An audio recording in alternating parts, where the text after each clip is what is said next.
What's up, guys? This is Chris here, and I'm here with Mike from Mrgunsgear, and today we're going to be shooting one of his firearms, a firearm I know very little about, knew almost nothing about before you came here, and know about the same right now. Yep. So this is the HK P8A1, and this is the current military firearm for the German military, correct? Yep, the Bundeswehr. So this is their current sidearm. Basically, it's based off the USP series of guns. There's definitely some changes that have been made. The most obvious, especially to American audiences, is going to be right here. The safety decocker lever is backwards from a traditional one. The USPs, of course, over the years have had, I think, up to 10 different combinations for decockers, different levers on them. But makes it easy to keep track of. Correct. It's very easy to swap as well.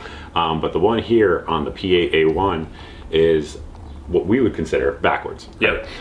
So it is down to safe. The reason for that, which is crazy, it's a crazy thing I'm about to say, but it's true. The reason for that is this is the replacement for the P1 or the P38, as many people would know. So they went from a super old clunky gun to this piece of technology. It's a huge leap in terms of just performance, for sure. Right, right. It's kind of like going from like a Mauser to an AR-15. Right, it really is. It's true. It's a good analogy. But yeah, so that is your decocker and safe button down. Additionally, the markings are moved forward on this versus on the traditional one, which are on the rear. The almost all USPs, not all, but almost all have polygonal or polygonal. How do you say it? Polygonal? Okay. But I'm from Iowa, so bear with me. Okay. Yeah. Grammar's not my first subject. So the first USPs that came out actually had traditional rifling, and when those were being made, that's when this was being adopted. So this still has traditional rifling versus most of the USPs that have polygonal or polygonal rifling. So that's definitely one of the differences as well. Another one is going to be the sights on this. So this has glow-in-the-dark sights, which I think are stupid. Right. Completely stupid. I kind of agree. Yeah, the VP9s have those too sometimes. Yes, like the original P8s didn't have those, and that was an upgrade they made. I think they went the wrong way there.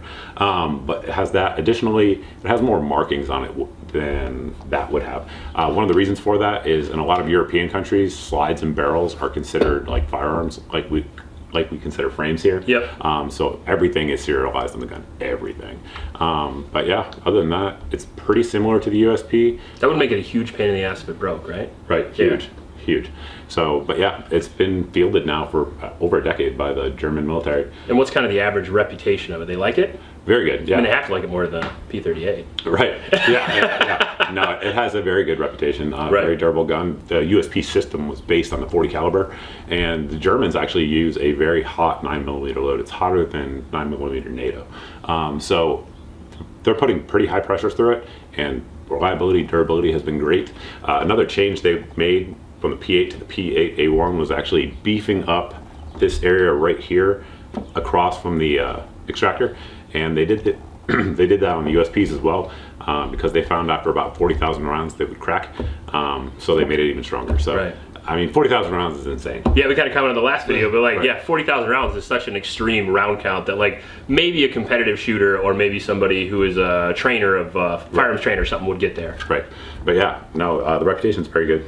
Now, first question I have is why would they use this over something like the P30, for example, which also exists? Right, so it didn't exist when it was adopted. Sure. So that's probably that would be the main reason. Right, that would be the main reason.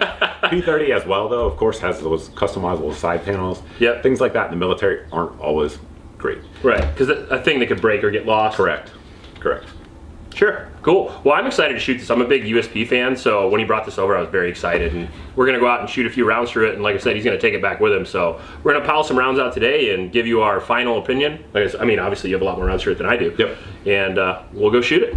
So we have our P8 out here, and we've got a little wind today. It's a little stormy, but I have Mike here, so we're gonna persevere. So sorry about the audio, but we are gonna hide behind the building.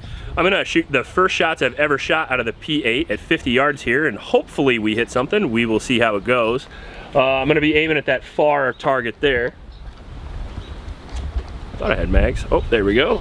Back pocket mag. Safety up to fire. That'll be weird.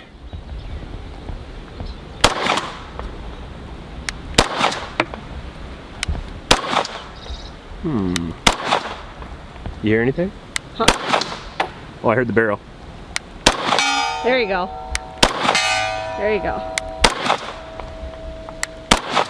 Oh, I suck with this.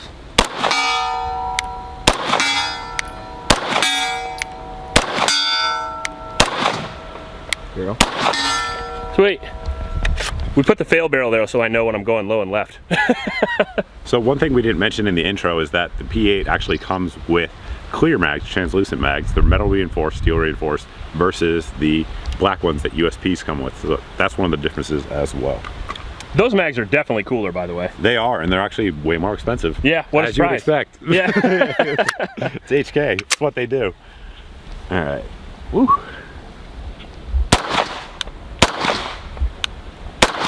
There we go.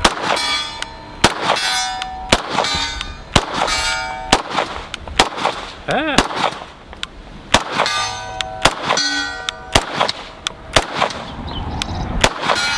I shoot? Shooting a little bit low for me. Yeah, yeah. It was shooting a little low left for me. Yeah. So I was just aiming high at his right shoulder. Yep, that's what I did too when I said so. Very technical. Indeed, indeed. That's how the pros do it. Yeah, yeah. All right, so one of the quick struggles about this is definitely the opposite safety. I ride the safety a lot and I keep putting it on safe, so that's been fun so far.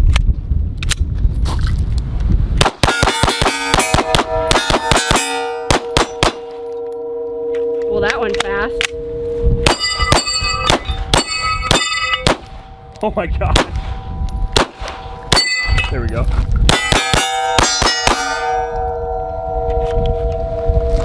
All right, Mike. Have it, Mom.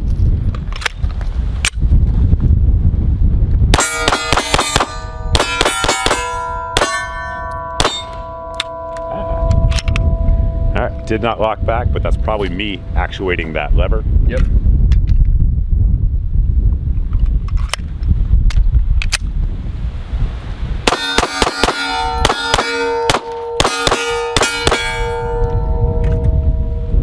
Short burst of fun. Half mags. All right, let's see if we can hit from here. Oh. Did you do it? Yeah, man. I gotta do the revolver thing. I gotta roll over maybe.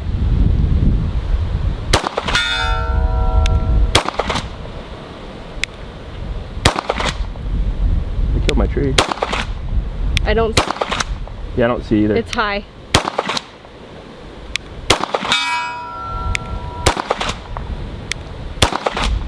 Man.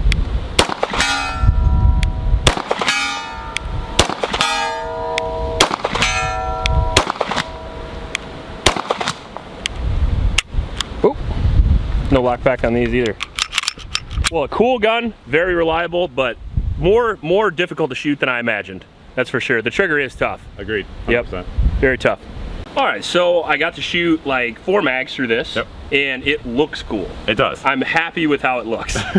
It's reliable, which is great. And if this was a nightstand gun, or if this was your carry gun, I'm sure it would be very, very good. Because like 10 yards and in, as long as this was the only gun you shot, you'd be pretty happy with it, right? Yeah, I agree. It's been 100% reliable in my use as well through hundreds of rounds so far. Now, for me, I had a lot of user errors. So the first user error I ran into a lot was definitely the safety. So the safety is opposite of what you would expect, and you really do put it on while you're shooting it. And especially if you use a high thumb grip, right? That wasn't really the case, or common, I should say, when this was adopted. Sure.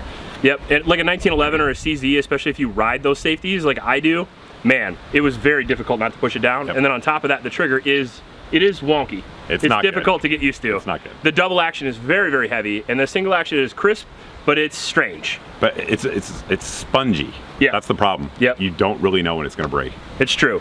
Very cool though, as far as like the way it looks and the ergonomics did feel not too bad. As far as the USP goes, it generally is a little clunky when it comes back and forth because it does have heavy slide mass and all that. But overall, I liked it. Would I choose it over a P30 or a VP9? Probably not. Would I choose it over my USP Expert? Probably not. But it is a really fun gun to have in your collection because it is extremely rare. Yeah, they are very rare in America. They've only been imported twice that I know of, and by third-party importers. So like HK doesn't import this gun. It's third-party European exporters that send them to retail companies in America. So there's been 2 importations that I know of, and this is from the most recent one. So I saw it and I was like, oh, I gotta have it. Right, right. Agreed. If you're a big collector, this is kind of a must-have. But if you're just buying a standard concealed carry gun, probably not the way to go. I agree. If you like this video, please like and subscribe. If you want to see more collabs with us, just let us know in the comment section below. Please help out your local homeless shelters, and remember to recycle. I'll check you later.